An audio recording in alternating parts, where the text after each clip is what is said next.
হামের উপসর্গ নিয়ে গত ১৯ দিনে সারা দেশে ৯৪ শিশুর মৃত্যু হয়েছে, তবে নিশ্চিত হাম রোগের মৃত্যু সংখ্যা নয়। একই সময় সারা দেশে ৭১১ জন শিশু শরীরে হামের উপস্থিতি নিশ্চিত পাওয়া গেছে। শুক্রবার স্বাস্থ্য অধিদপ্তরের নিয়মিত সংবাদ বিজ্ঞপ্তিতে এইসব তথ্য জানানো হয়। এছাড়া দেশের বর্তমান হাম পরিস্থিতির সার্বিক চিত্র তুলে ধরা হয়। এতে বলা হয়েছে, গত ১৫ মার্চ থেকে এখন পর্যন্ত সারা দেশে হাম সন্দেহে ৫,৭৯২ জন শিশুকে হাসপাতালে ভর্তি করা হয়েছে। তাদের মধ্যে পরীক্ষায় ৭৭১ জনের শরীরে হাম শনাক্ত হয়েছে। আক্রান্তদের মধ্যে সবচেয়ে বেশি রোগী পাওয়া গেছে ঢাকা বিভাগে। এই বিভাগে মোট ৩১৮ জন শিশু হামে আক্রান্ত হয়েছে। গত ২৪ ঘন্টায় সারা দেশে হামের উপসর্গ নিয়ে নতুন করে ৯৪৭টি শিশু বিভিন্ন হাসপাতালে ভর্তি হয়েছে। তাদের মধ্যে ৪২ জনের শরীরে হাম শনাক্ত করা হয়েছে। এর মধ্যে সর্বোচ্চ ১৮ জন ঢাকা বিভাগের।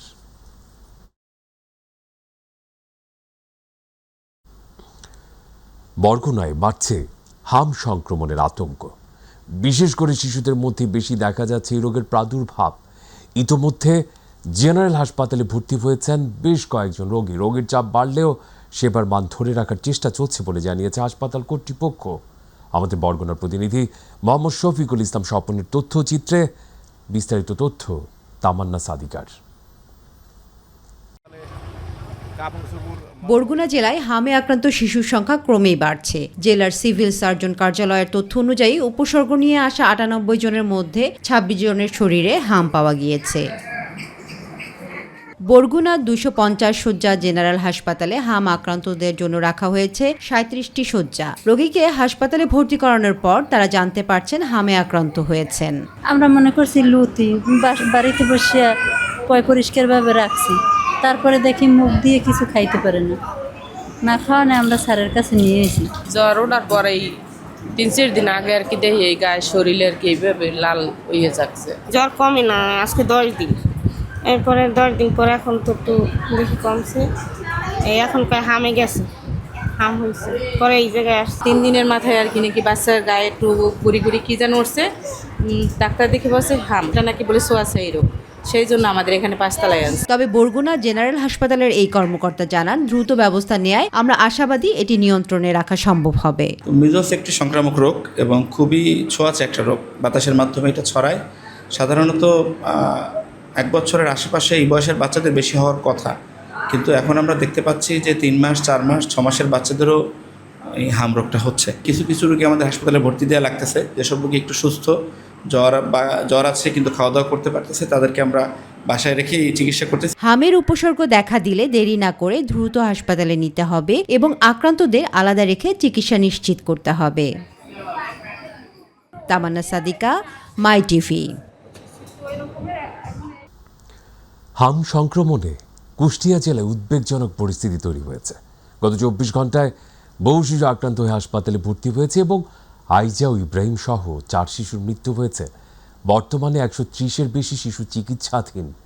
টিকার ঘাটতি ও সচেতনতার অভাবে সংক্রমণ বাড়ছে। প্রতিরোধে আইসোলেশন কর্নার চালু, দ্রুত টিকাদানের উদ্যোগ নেওয়া হয়েছে।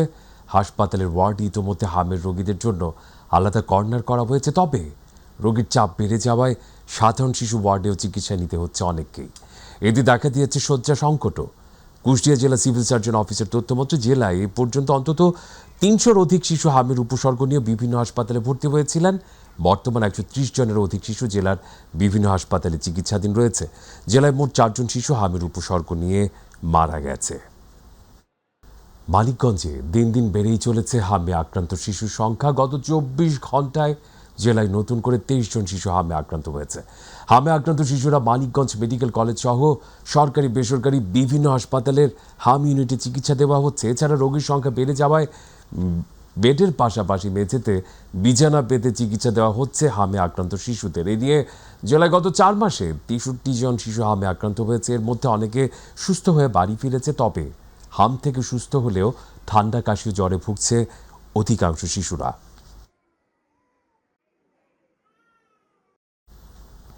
নেত্রকোনায় হামের উপসর্গ নিয়ে মারা গেছে এক শিশু। নতুন ১০ জন শিশু শরীরে হামের লক্ষণ শনাক্ত হয়েছে। এতে অভিভাবকদের মাঝে আতঙ্ক বিরাজ করছে। ২৩ জন বর্তমানে নেত্রকোনা আধুনিক সদর হাসপাতাল সহ জেলার বিভিন্ন উপজেলা হাসপাতাল কমপ্লেক্সে চিকিৎসা নিচ্ছে। আক্রান্ত বেশিরভাগ শিশুর বয়স ২ থেকে ৫ মাসের মধ্যে।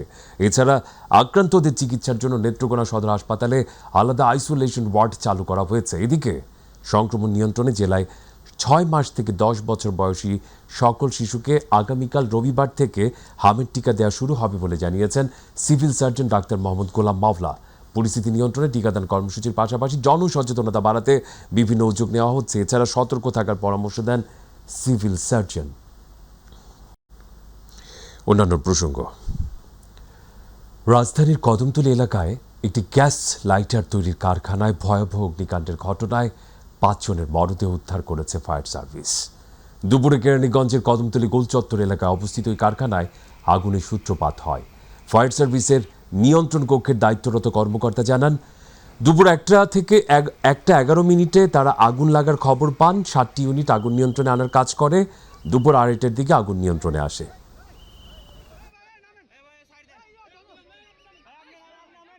মা বোন দিকে আছে এদিকে কই পাবো আমরা, কোথায় গেলে টাকা পাবো, কোন আল্লাহ দিব আমাকে মা বোন?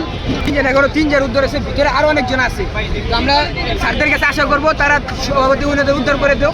বাবু চন্দ্র রায় এমপি মহোদয়, ওনার কাছে বলতে চাই যে আপনি এই অবৈধ কারখানা এই পুরান ঢাকার থেকে এই কেরানীগঞ্জ থেকে আপনি উচ্ছেদ করে এই কারখানাগুলির সাইডে স্থাপন করুন। 7টা ফায়ার সার্ভিসের টিম কাজ করেছে, পরবর্তীতে আরও কতগুলো যোগ হয়েছে এটা জেনে বলতে হবে। এবং এখন সার্বিক পরিস্থিতি দেখছেন আপনার নিয়ন্ত্রণে আছে। এই মুহূর্তে আগুন কোথাও ছড়ায় নাই।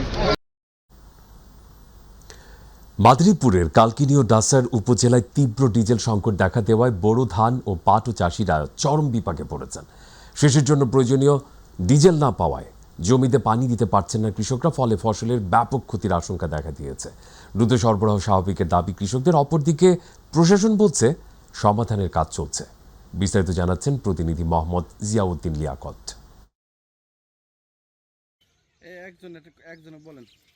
ডিজেল সংকটে কৃষিকাজ নিয়ে বিপক্ষে পড়েছে কৃষকরা। সময় মতো সেচের পানি না পাওয়ায় বোরো ধান ও পাট উৎপাদনে ক্ষতির আশঙ্কা তৈরি হয়েছে মাদারীপুরের কালকিনি ও ডাসার উপজেলায়।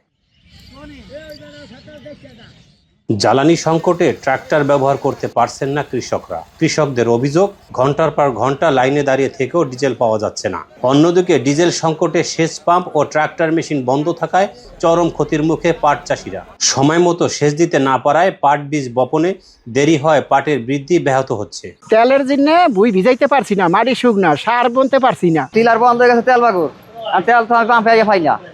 এখন আমার জমিওয়ালারা আমার মানে অত্যাচার করতে আছে। তেল না পাইলে এই কৃষকের পাটের দানা বোনা বন্ধ হয়ে যাবে। অনেকেই বাধ্য হয়ে বেশি দামে খোলা বাজার থেকে ডিজেল কিনছেন, এতে উৎপাদন খরচ বেড়ে গেছে কয়েক গুণ। দ্রুত ডিজেল সরবরাহ স্বাভাবিক করা এবং বাজারে কঠোর তদারকি জোরদারের দাবির পাশাপাশি চলতি মৌসুমে বোরো ও পাট উৎপাদনে বড় ধরনের ক্ষতির আশঙ্কার কথা জানালেন ক্ষতিগ্রস্ত কৃষকরা। আমার তেল লাগে দৈনিক 30টা, আমি তেল গেলে ভাই 5টা। আমার জমি অনেক শুকাই যাইতেছে, আমি তেল বগর চাষ করতেই না। তেল দিতে আসি, তেল যদি না পাই তো আমার এই যে ধানের চিটা হয়ে যাব। তেল না পাই তাহলে আমার পাট বোনা বন্ধ হয়ে যায়, এর জন্য অনেক ক্ষতি হয়ে যায়। এদিকে কৃষকদের চাষাবাদে নিয়মিত ডিজেল সরবরাহে প্রতিটি পেট্রোল পাম্পে ট্যাগ অফিসার নিয়োগ দেওয়া হয়েছে বলছেন প্রশাসন।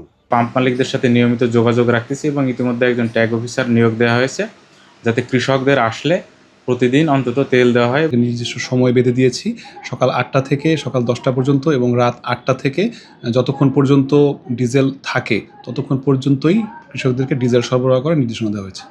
পানি দিতে না পারায় সেচ কার্যক্রম ব্যাহত হওয়ায় মাঠ শুকিয়ে যাচ্ছে, ফলে কাঙ্ক্ষিত ফসল উৎপাদনের শঙ্কা রয়েছে। এতে দেশের সার্বিক খাদ্য নিরাপত্তার হুমকি বলে মনে করেন সংশ্লিষ্টরা। তাই কৃষকের স্বার্থ রক্ষা করে ডিজেল সরবরাহ নিশ্চিত করতে দাবি উঠছে। জিয়াউদ্দিন লিয়াকত, মাই টিভি, কালকিনি। মেহেরপুর জেলার বিভিন্ন তেল পাম্পে তীব্র জ্বালানি সংকট দেখা দিয়েছে। এতে চরম ভোগান্তিতে পড়েছেন সাধারণ মানুষ, বিশেষ করে মোটরসাইকেল চালক কৃষকরা। শনিবার সকাল থেকে জেলায় সীমিত পরিমাণে জ্বালানি তেল সরবরাহ শুরু হলেও চাহিদার তুলনায় তা অনেক কম। ফলে তেল নিতে মোটরসাইকেল চালকদের দীর্ঘ লাইনে দাঁড়িয়ে ঘন্টার পর ঘন্টা অপেক্ষা করতে হচ্ছে। অনেকে মধ্যরাত থেকেই লাইনে অবস্থান নিচ্ছেন, তবুও সবার ভাগ্যে তেল জুটছে না। কেউ সামান্য তেল নিয়ে ফিরছেন, আবার অনেকে খালি হাতে ফিরে যাচ্ছেন। ফিলিং স্টেশনগুলোতে দীর্ঘ লাইনে দাঁড়িয়ে 300 থেকে 500 টাকার তেল নিয়ে ফিরতে হচ্ছে চালকদের। এতে সাধারণ মানুষের মাঝে ক্ষোভ ও হতাশা বাড়ছে। ফিলিং স্টেশন মালিকরা বলছেন, চাহিদার তুলনায় সরবরাহ কম থাকায় সংকট তৈরি হয়েছে। পর্যাপ্ত সরবরাহ না বাড়ানো পর্যন্ত এই পরিস্থিতির উন্নতি হওয়ার সম্ভাবনা কম। শ্বাস নাই, ফসল কি করে হবে? ফসল হবে ও সেই পাট বোনার কথা দুদিন আগে কিন্তু সে জমি চাষই হয়নি, তো পাট কী করে হবে? পাট তো নামলা হয়ে যাচ্ছে। রাত্রি 2টার দিকে এদিকে 200 লোক কিন্তু চলে গেছে। আমি সিরিয়ালে ছিলাম, সর্বোচ্চ হলে 100 নম্বর হবে, তাহলে 100 নম্বর অনিয়ম করে ঢুকাইছে। বিএনপির মহাসচিব স্থানীয় সরকার পল্লী উন্নয়ন সমবায় মন্ত্রী মির্জা ফখরুল ইসলাম আলমগীর বলেছেন, বিগত 15 বছর ফ্যাসিস্ট সরকার মুক্তিযুদ্ধের প্রকৃত ইতিহাস জানতে দেয়নি, বিকৃত ইতিহাস জানিয়েছে। পরবর্তী প্রজন্ম জেনজিদের প্রকৃত ইতিহাস জানাতে হবে। তিনি আজ হবিগঞ্জের মাধবপুর উপজেলার তেলিয়াপাড়া চা বাগানে ঐতিহাসিক তেলিয়াপাড়া দিবস উপলক্ষে আয়োজিত মুক্তিযোদ্ধা সমাবেশে প্রধান অতিথির বক্তব্যে এই কথাগুলো বলেন। জেলা মুক্তিযোদ্ধা ইউনিট কমান্ডার আহ্বায়ক বীর মুক্তিযোদ্ধা গোলাম মোস্তফা রফিকের সভাপতিত্বে ও সদস্য সচিব হুমায়ুন কবিরের সঞ্চালনায় এতে বিশেষ অতিথি ছিলেন মুক্তিযুদ্ধ বিষয়ক মন্ত্রী অ্যাডভোকেট আহমদ আজম খান, মুক্তিযুদ্ধ বিষয়ক মন্ত্রণালয়ের প্রতিমন্ত্রী ইশরাক হোসেন এমপি, জাতীয় সংসদের হুইপ আলহাজ জিকে গৌস এমপি, আন্তর্জাতিক অপরাধ ট্রাইব্যুনালের চিফ প্রসিকিউটর অ্যাডভোকেট আমুল ইসলাম সহ অন্যান্যরা। এই পরিকল্পনা গ্রহণ করেছিলেন। আমাদের গর্ব, আমাদের ঐতিহ্য, আমাদের সকলে, বিশেষ করে আপনাদের এই তেলিয়াপাড়া এবং হবিগঞ্জবাসীর সবচেয়ে বড় গর্ব এই তেলিয়াপাড়ার মুক্তিযুদ্ধের। সংস্কৃতি বিষয়ক প্রতিমন্ত্রী আলী নেওয়াজ মাহমুদ খৈয়াম এমপি বলেছেন, এবার ত্রিশালে জাতীয়ভাবে জাতীয় কবি কাজী নজরুল ইসলামের 127তম জন্মজয়ন্তী উদযাপিত হবে। প্রধানমন্ত্রী তারেক রহমান নজরুল জন্মজয়ন্তীর অনুষ্ঠানের প্রধান অতিথি হিসেবে উপস্থিত থাকতে সম্মতি দিয়েছেন। তিনি বলেন, সুস্থ ধারার সংস্কৃতি ফিরিয়ে আনতে মনস্তাত্ত্বিক পরিবর্তনের মধ্য দিয়ে ময়মনসিংহকে মডেল হিসেবে নিতে একটা পাইলট প্রকল্প গ্রহণ করতে চায় সরকার।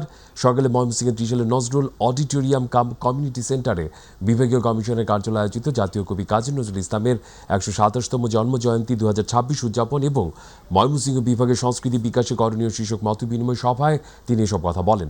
ময়মনসিংহ বিভাগীয় কমিশনার ফারাজ শামীর সভাপতিত্বে বিশেষ অতিথি ছিলেন তথ্য সম্প্রচার প্রতিমন্ত্রী ইয়াফেজ খান চৌধুরী এবং মুখ্য আলোচক ছিলেন ময়মনসিংহ 7 ত্রিশাল আসনের জাতীয় সংসদ সদস্য ডাক্তার মাহবুবুর রহমান লিটন। বক্তব্য রাখেন সংসদ সদস্য ফখরুদ্দিন আহমেদ বাচ্চু সহ বিভাগের সকল জেলা প্রশাসক, উপজেলা নির্বাহী অফিসারগণ, কালচারাল অফিসারগণ, স্থানীয় বিএনপি ও জামায়াতের নেতৃবৃন্দ এবং গণ্যমান্য ব্যক্তিবর্গ উপস্থিত ছিলেন। পরে প্রতিমন্ত্রীদ্বয় নজরুল স্মৃতি বিজড়িত স্থানসমূহ পরিদর্শন করেন। আমাদের কালচার, আমাদের সংস্কৃতি ফেসে গেছে, বুঝছেন না? এই নানা ধরনের চিন্তা, নানা ধরনের প্রবণতা আমাদের সংস্কৃতি কিন্তু একদম গর্তের মধ্যে আটকে গেছে। তো so you have to rescue, এটাকে আপনাকে উদ্ধার করতে হবে। এবং সেটার জন্য ময়মনসিংহকে আমরা একটা পাইলট প্রোগ্রামের আওতায় আনতে পারি কিনা। পররাষ্ট্র প্রতিমন্ত্রী শামা ওবায়দ ইসলাম বলেছেন, মধ্যপ্রাচ্যের চলমান যুদ্ধ পরিস্থিতিতে প্রবাসী বাংলাদেশি রেমিটেন্স যোদ্ধাদের নিরাপত্তা নিশ্চিত করতে সরকার সতর্ক ও সক্রিয় রয়েছে। তিনি জানান, এ পর্যন্ত 6 জন বাংলাদেশি নিহত হয়েছেন, যার মধ্যে 3 জনের মরদেহ দেশে আনা হয়েছে। ফরিদপুরের নগরকান্দা উপজেলা স্বাস্থ্য কমপ্লেক্স পরিদর্শন শেষে তিনি এসব কথা বলেন। তিনি আরও জানান, যুদ্ধের কারণে ভিসা জটিলতায় পড়া প্রবাসীদের সহায়তায় সরকার কূটনৈতিক উদ্যোগ নিয়েছে এবং ভিসার মেয়াদ বাড়ানোর চেষ্টা চলছে। এছাড়া বিদেশে পাঠানোর নামে প্রতারণার বিষয়ে সবাইকে সতর্ক থাকার আহ্বান জানিয়ে তিনি বলেন, এই ধরনের চক্রের বিরুদ্ধে সরকার কঠোর অবস্থান রয়েছে। এই সময় জেলা প্রশাসন, স্বাস্থ্য বিভাগের ঊর্ধ্বতন কর্মকর্তারা উপস্থিত ছিলেন। পরে তিনি নগরকান্দা ও সালথা উপজেলার বিভিন্ন সরকারি প্রতিষ্ঠান পরিদর্শন করেন। তারা সবচেয়ে আগে এফেক্টেড হচ্ছে। আমাদের 6 জনকে বাংলাদেশিকে আমরা দুর্ভাগ্যবশত হারিয়েছি বিভিন্ন দেশে। তো আমরা ওদেরকে সুরক্ষা রাখা, আমাদের রেমিটেন্স যোদ্ধাদের নিরাপত্তা দেওয়া এবং তাদেরকে যারা ফেরত আসতে চাচ্ছে তাদেরকে নিরাপদে ফেরত নিয়ে আসা, এটা আজ আমাদের নাম্বার 1 প্রায়োরিটি। মধ্যপ্রাচ্যে চলমান সংঘাতে ক্ষেপণাস্ত্রের ধ্বংসাবশেষ পড়ে নিহত বাহরাইন প্রবাসী এসএম তারিকের নামাজে জানাজা আজ চট্টগ্রামে অনুষ্ঠিত হয়েছে। জানাজায় চট্টগ্রাম 10 আসনের সংসদ সদস্য সাইদ আল নোমান অংশগ্রহণ করেন। এছাড়া বিএনপি, জামায়াতের নেতৃবৃন্দ সহ আত্মীয় স্বজন, এলাকাবাসীও তারেকের জানাজায় অংশ নেন। দুপুরে জানাজা শেষে ফজুমিয়া কন্ট্রাক্টর জামে মসজিদ কবরস্থানে তারেকের মৃতদেহ দাফন করা হয়। 1 মাসের মধ্যে মরদেহ দেশে ফিরিয়ে আনায় সরকারকে ধন্যবাদ দিয়েছেন পরিবারের সদস্য ও এলাকাবাসী। একই সাথে পরিবারটি পাশে থাকার অঙ্গীকার করেছেন চট্টগ্রাম 10 আসনের সংসদ সদস্য সাঈদ আল নোমান। তারেক 27 বছর যাবৎ বাহরাইনে ছিলেন। দেশটির রাজধানী মানামার কাছে ড্রাইডক নামে একটি শিপইয়ার্ড কোম্পানিতে কর্মরত ছিলেন তিনি। গত 2 মার্চ বাহরাইনে ইরানের ছোড়া ক্ষেপণাস্ত্রের ধ্বংসাবশেষের আঘাতে নিহত হন তারেক। সৌদি আরবের দাম্মাম থেকে গালফ এয়ারের একটি ফ্লাইটে শুক্রবার সন্ধ্যায় তার মরদেহ দেশে আসে। এরপর ঢাকা থেকে চট্টগ্রামে নিয়ে আসা হয় তারেকের মরদেহ। এবং আমার প্রধানমন্ত্রী, আমার নেতার পক্ষে আমি এই পরিবারের পাশে ছিলাম, আছি, থাকবো। ওর পড়াশোনাটা যেন খুব সুন্দর করে হয় এবং আমি এলাকাবাসীকেও বলেছি যে তারা যেন পাশে থাকেন। যারা অনেক কষ্ট করে মাথার ঘাম পায়ে ফেলে মৎস্য শিকার করে, যারা প্রকৃত মৎস্যজীবী, তাদেরকে জলমহাল ইজারা দেয়া হবে। চলতি বছর কোনো মধ্যস্বত্বভোগীদের জলমহাল ইজারা দেওয়া হবে না বলে আশ্বাস দিয়েছেন ভূমিমন্ত্রী মোহাম্মদ মিজানুর রহমান মিনু। দুপুরে সুনামগঞ্জ জেলা শিল্পকলা একাডেমিতে সরকারি জলমহাল আইন 2026-এর খসড়া চূড়ান্তকরণ শীর্ষ কর্মশালায় প্রধান অতিথির বক্তব্যে তিনি আশ্বাস প্রদান করেন। ভূমি মন্ত্রণালয়ের সিনিয়র সচিব ASM সালেহ আহমেদের সভাপতিত্বে বিশেষ অতিথির বক্তব্য রাখেন ভূমি প্রতিমন্ত্রী মীর মোহাম্মদ হেলাল উদ্দিন, সুনামগঞ্জ 5 আসনের সংসদ সদস্য কলিমুদ্দিন আহমদ মিলন সহ অন্যান্যরা। খুব ভালো লাগছে। আমরা চেয়েছিলাম যে আপনার হৃদয়ের কথা বলে আমি খুব খুশি হয়েছি। আমি আশা করছি যে যা কিছু আইন হোক না কেন সবকিছুই দেশ এবং জনগণের জন্য। দেশের প্রত্যন্ত অঞ্চলেও আধুনিক অবকাঠামো গড়ে তোলার মাধ্যমে সরকার সুষম উন্নয়ন নিশ্চিত করতে কাজ করছে। মোহাম্মদপুরে আধুনিক ডাকবাংলো নির্মাণ স্থানীয় প্রশাসনিক কার্যক্রমকে আরও গতিশীল করবে এবং সরকারি ও সামাজিক অনুষ্ঠানের জন্য একটি মানসম্মত কেন্দ্র তৈরি হবে বলে মন্তব্য করেন বিএনপির কেন্দ্রীয় ভাইস চেয়ারম্যান সংস্কৃতি মন্ত্রী অ্যাডভোকেট নিতাই রায় চৌধুরী। শনিবার বাঁকুড়ার মোহাম্মদপুর উপজেলার আধুনিক ডাকবাংলো নির্মাণের ভিত্তিপ্রস্তর স্থাপন করার সময় প্রধান অতিথির বক্তব্যে তিনি এসব কথা বলেন। আয়োজিত অনুষ্ঠানে বিশেষ অতিথি ছিলেন বাঁকুড়া 1 আসনের সংসদ সদস্য মনোয়ার হোসেন খান। অনুষ্ঠানে সভাপতিত্ব করেন জেলা পরিষদের প্রশাসক আলী আহমেদ। বরিশালকে ফুলের মতো সুন্দর শহর গড়ার প্রতিশ্রুতি দিয়েছেন বরিশাল সিটি কর্পোরেশনের প্রশাসক অ্যাডভোকেট বিলকিস আক্তার জাহান শিরিন। বরিশাল প্রেস ক্লাব মিলনায়তনে সাংবাদিকদের সাথে মত বিনিময়কালে এই প্রতিশ্রুতির কথা জানান তিনি। এই সময়ে আরও উপস্থিত ছিলেন বরিশাল প্রেস ক্লাবের সভাপতি অ্যাডভোকেট আমিনুল ইসলাম খসরু, সাধারণ সম্পাদক SM জাকির হোসেন, বীর মুক্তিযোদ্ধা নুরুল আলম ফরিদ, সিনিয়র সাংবাদিক নাসিবুল আলম সহ প্রেস ক্লাবের সকল সদস্য ও প্রিন্ট ও ইলেকট্রনিক্স মিডিয়ার সাংবাদিক বৃন্দ। এটা আমি খুব দ্রুত করবো, আজকে এখানে বলে গেলাম।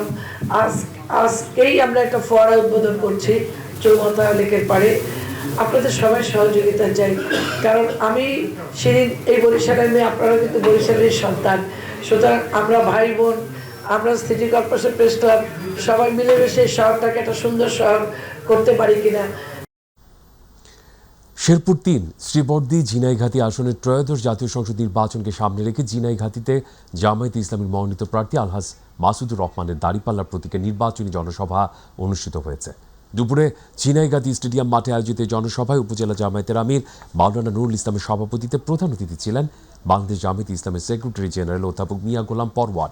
প্রধান বক্তা হিসেবে বক্তব্য দেন বাংলাদেশ ইসলামী ছাত্র শিবিরের কেন্দ্রীয় সভাপতি নুরুল ইসলাম সাদ্দাম প্রমুখ। এই সময় কেন্দ্রীয়, বিভাগীয়, জেলা উপজেলা পর্যায়ের নেতৃবৃন্দ সহ শত শত নেতাকর্মী জনসভায় অংশ নেন। বক্তারা আসন্ন নির্বাচনে দাঁড়িপাল্লার প্রতীকের পক্ষে ভোট প্রার্থনা করেন এবং বিভিন্ন রাজনৈতিক বক্তব্য তুলে ধরেন। মানুষের উন্নয়নের জন্য যদি একটা সৎ মানুষকে আমরা পার্লামেন্টে পাঠাতে চাই, তাহলে মাসুদুর রহমান মাসুদ ভাইকে দাঁড়িপাল্লায় ভোট দিতে হবে। সবাই রাজি আছেন?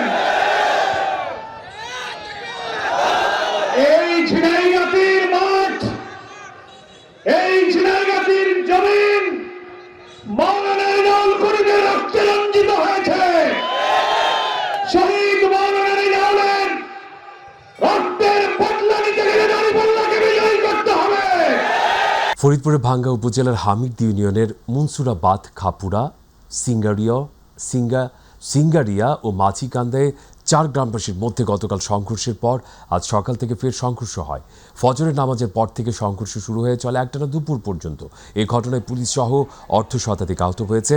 আহতদেরকে পার্শ্ববর্তী বিভিন্ন হাসপাতালে পাঠানো হয়েছে। পরে পুলিশ, র্যাব, সেনাবাহিনীর যৌথ দল ঘটনাস্থলে গিয়ে পরিস্থিতি নিয়ন্ত্রণে আনে।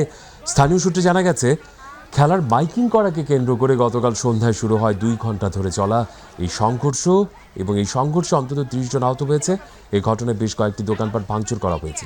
এ ব্যাপারে ভাঙ্গা থানার অফিসার ইনচার্জ মোহাম্মদ মিজানুর রহমান বলেন, তুচ্ছ ঘটনা নিয়ে অত্র এলাকার 4 গ্রামের লোকজন দীর্ঘক্ষণ সংঘর্ষে জড়িয়ে পড়ে। বর্তমানে এলাকায় অতিরিক্ত পুলিশ মোতায়েন করা হয়েছে।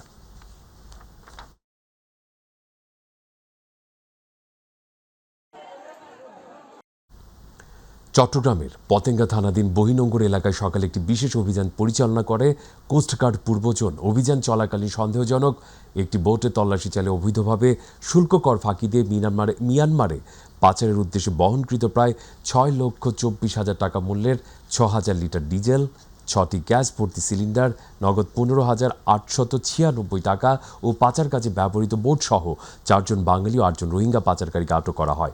জব্দকৃত ডিজেল, গ্যাস সিলিন্ডার, পাচার কাজে ব্যবহৃত বোট ও আটককৃত পাচারকারীদের পরবর্তী আইনানুগ ব্যবস্থা গ্রহণের কার্যক্রম প্রক্রিয়াধীন রয়েছে। অবৈধভাবে শুল্ক কর ফাঁকি দিয়ে মায়ানমারে পাচারের উদ্দেশ্যে বহনকৃত প্রায় 6,24,000 টাকা মূল্যের 6,000 লিটার ডিজেল, 6টি গ্যাস সিলিন্ডার, নগদ 15,896 টাকা ও পাচারকালে ব্যবহৃত বোটসহ 4 জন বাঙালি ও 8 জন রোহিঙ্গা পাচারকারীকে আটক করা হয়। জব্দকৃত ডিজেল, গ্যাস সিলিন্ডার, পাচার কাজে ব্যবহৃত বোট ও আটককৃত পাচারকারীদের পরবর্তী আইনানুগ ব্যবস্থা গ্রহণের কার্যক্রম প্রক্রিয়াধীন রয়েছে। ব্রাহ্মণবাড়িয়া সদর উপজেলার বাসুদেব ইউনিয়নের 6টি গ্রাম নিয়ে আখাউড়া উপজেলার বরিশাল ইউনিয়নের গঠনের উদ্যোগের বিরুদ্ধে প্রতিবাদ সভা অনুষ্ঠিত হয়েছে। শনিবার সকালে বাসুদেব উচ্চ বিদ্যালয় মাঠে আয়োজিত সভায় প্রধান অতিথি ছিলেন অ্যাডভোকেট রেজাউল ইসলাম ভূঁইয়া। সভায় বক্তব্য রাখেন সাবেক chairman Nesar Uddin, Ranju chairman, Shahjamal Rana, Ayub Ali, Jahangir member, Rustam member, Aziz member সহ বাসুদেব ইউনিয়নের 16টি গ্রামের প্রতিনিধিগণ। এই সময় বক্তারা বলেন, আগামী 2 দিনের মধ্যে বাসুদেব ইউনিয়নে ভাঙার অপচেষ্টা বন্ধ না হলে সড়ক ও রেলপথ অবরোধ করার হুঁশিয়ারি দেন তারা। খুলনায় বিগত সরকারের আমলে গুম, খুন, নির্যাতিত অসুস্থ ব্যক্তিদের পরিবারের মাঝে আর্থিক সহায়তা প্রদান করা হয়েছে। শনিবার সকালে নগরের একটি অভিজাত হোটেলে খুলনা জেলা পরিষদের উদ্যোগে আয়োজিত সহায়তা প্রদান অনুষ্ঠানের প্রধান অতিথি ছিলেন জাতীয় সংসদের হুইপ ও খুলনা 3 আসনের সংসদ সদস্য রকিবুল ইসলাম বকুল। খুলনা জেলা পরিষদের প্রশাসক মনিরুল ইসলাম বাপ্পির সভাপতিত্বে ও জেলা পরিষদের প্রশাসনিক কর্মকর্তা মমিনুর রহমানের পরিচালনায় অনুষ্ঠানে বক্তব্য রাখেন খুলনা সিটি কর্পোরেশনের প্রশাসক সাবেক সংসদ সদস্য নজরুল ইসলাম মঞ্জু সহ অন্যান্যরা। তিনি বিগত সময়ে যারা গুম, খুন হয়েছেন তাদের তথ্য দিয়ে সাংবাদিকদের সহযোগিতার আহ্বান জানান। অনুষ্ঠানে মোট 73টি পরিবারের সদস্যদেরকে আর্থিক সহায়তা প্রদান করা হয়। চাকরি দিতে চায়, স্বাভাবিক জীবনে ফিরিয়ে এনে সুন্দর একটা ভবিষ্যতের নিশ্চয়তা প্রদান করতে চায়। আমাদের প্রধানমন্ত্রীর নেতৃত্বে শিল্প অঞ্চলে শিল্প তৈরি করতে হবে, আমাদের মৎস্য শিল্পকে পুনর্জীবিত করতে হবে, মোংলা বন্দরকে আধুনিক বন্দরে রূপান্তরিত করে মোংলাকে কেন্দ্র করেই আমাদের খুলনা বৃহত্তর খুলনায় আবার নতুন করে শিল্প স্থাপন করতে হবে।